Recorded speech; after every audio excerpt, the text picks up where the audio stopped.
For our podcast disclaimer, please visit the episode description.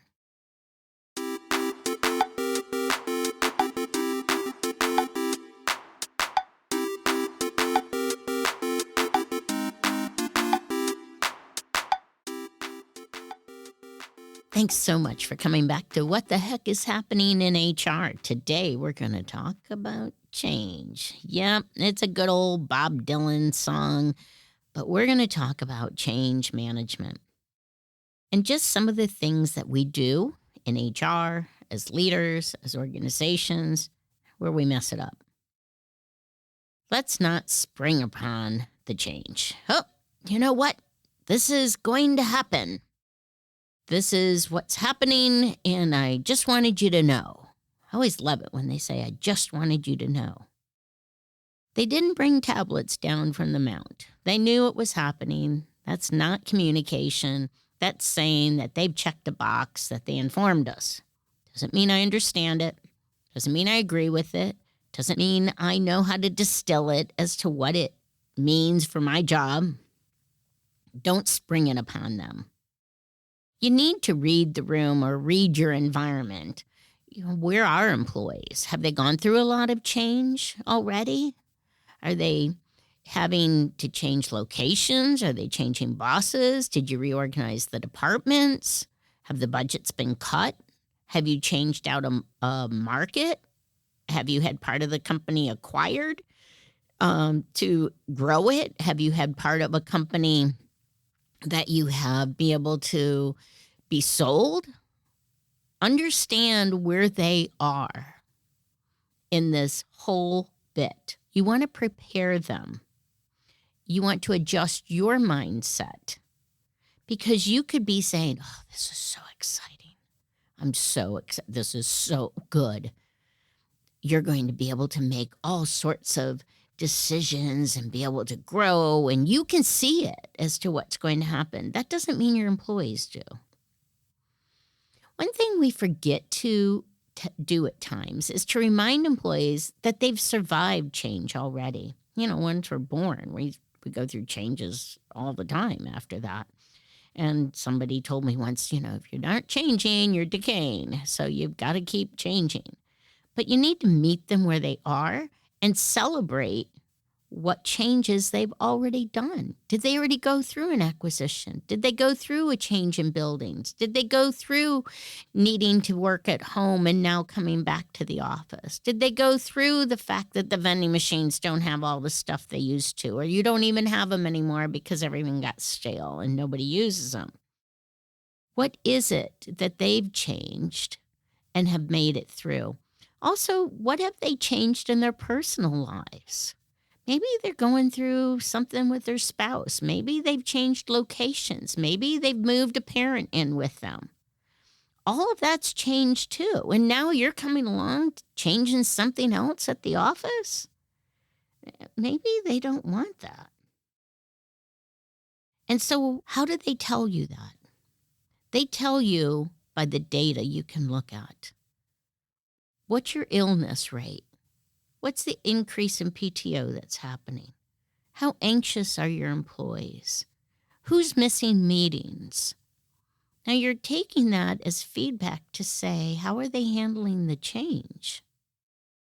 Not as, well, they better get with the program. We need to be able to understand how they are understanding the change. We need to lean in to that. We need to give them micro pieces. Is that redundant? Maybe little micro bites. Maybe that's redundant. Anyways, giving them little small bites about what the change is and what it means. I saw a phrase once that I thought was really good, and it said, the process is only as compelling as its benefits. The process is only as compelling as its benefits. So I'm going to participate in this change if I understand the benefits and what it means to me. And if we think that we haven't gotten the buy-in of our employees, maybe it's because we haven't had a compelling message to them. There is a fear of change. It's a lack of control of what I can control. And if they're having a lack of control at home or in any other aspect of their life, what can you give them for control? How can you help them through feeling anxious about the changes that are happening? What kind of flexibility can you have in their schedules or the workload or how they're handling it? I'm not telling you to be all light on someone, Kelly, we still got work to do and, we can't be hand holding. I'm not saying that. If you build that relationship with the employee and you have them understand, remember the old Covey, seek first to understand, then to be understood? Remember his old habit? If you can have them understand and understand where they're coming from with the change, then you have an opportunity to be able to share more of what you're changing or the reason for it.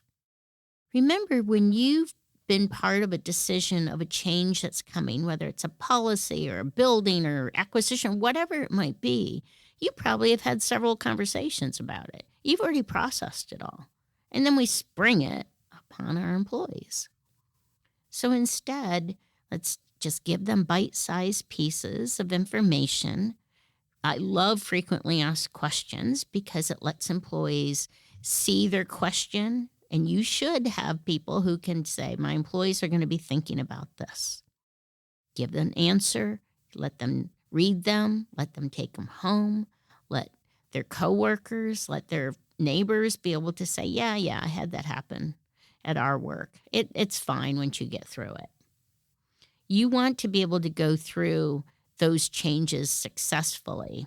And then at the end of it, celebrate. You want to celebrate and capture the learnings through this. Personally, what could you have done better so you can do it for the next time because there will be another change? And celebrate that you did get through it. Sometimes we just tick the box and then we move on. So celebrate it. So change management's about relationships. It can be relationships that grow through change, relationships that get strengthened through change, again, through conflict even. If it's handled properly, you can build those relationships. And at the end, you've prepared your workforce and your employees for changes that are to come. We hope you don't change to what the heck is happening in HR. We want you to subscribe on your favorite podcast platform. Thanks so much for listening.